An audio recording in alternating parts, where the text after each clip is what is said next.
Oke, halo semuanya teman-teman. Nah, di sini di pertama ini kita akan belajar tentang apa sih algoritma itu. Jadi, algoritma ini sebenarnya bisa digunain untuk menyelesaikan berbagai persoalan, baik itu yang ada di komputer maupun di dunia nyata.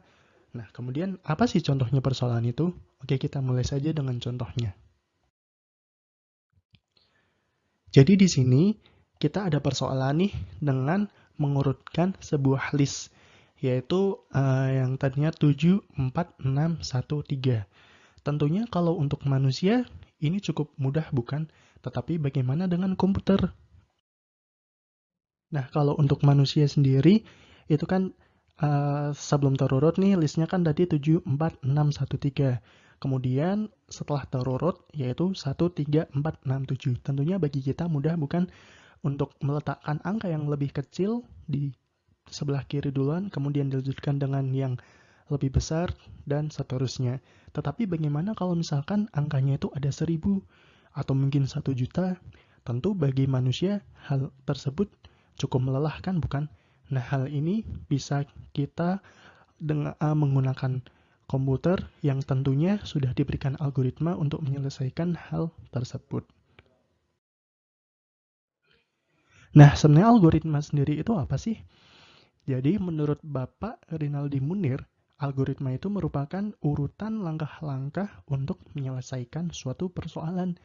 Jadi, misalkan ada suatu persoalan seperti yang tadi, kemudian kita tulis tuh urutan langkah-langkahnya.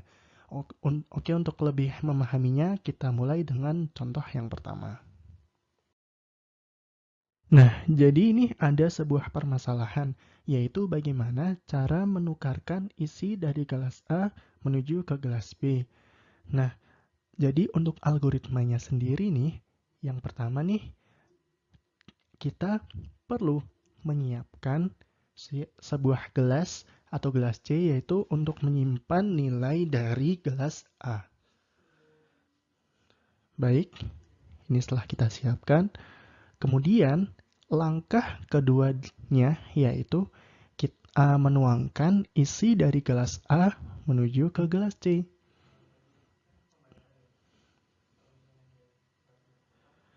Baik, tuangkan sampai habis. Kemudian, langkah berikutnya yaitu tuangkan isi dari gelas B ke dalam gelas A.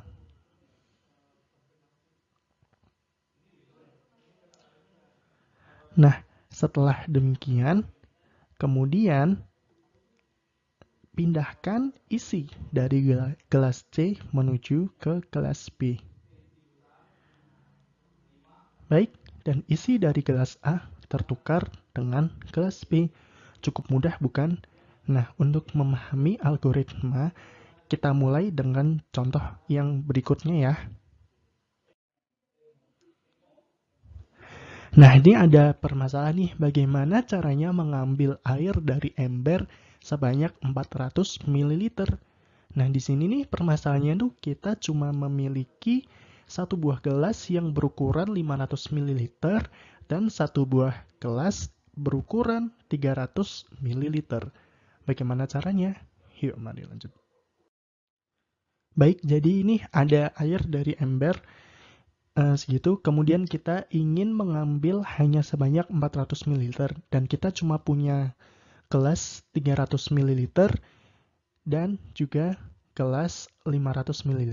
Nah, di sini nih yang oranye ini gelas 300 ml, yang bening yaitu gelas 500 ml. Nah, algoritma pertamanya isi gelas oranye dengan 300 ml air. Kemudian tuangkan air dari gelas oranye ke gelas bening. Kemudian nih isi penuh lagi gelas oranye dengan 300 ml air dan tuangkan ke dalam gelas bening hingga penuh. Nah, kemudian kan kita punya 100 ml air di gelas yang oranye kan, karena tadi sudah dituangkan ke gelas bening. Kemudian buang semua air di gelas 500 ml, kemudian tuangkan tuh sisa air yang tadi di gelas oranye 100 ml ke dalam gelas bening atau yang 500 ml.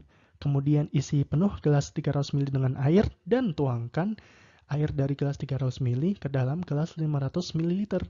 Nah, dengan demikian kita bisa mendapatkan air 400 ml kan dalam gelas 500 ml.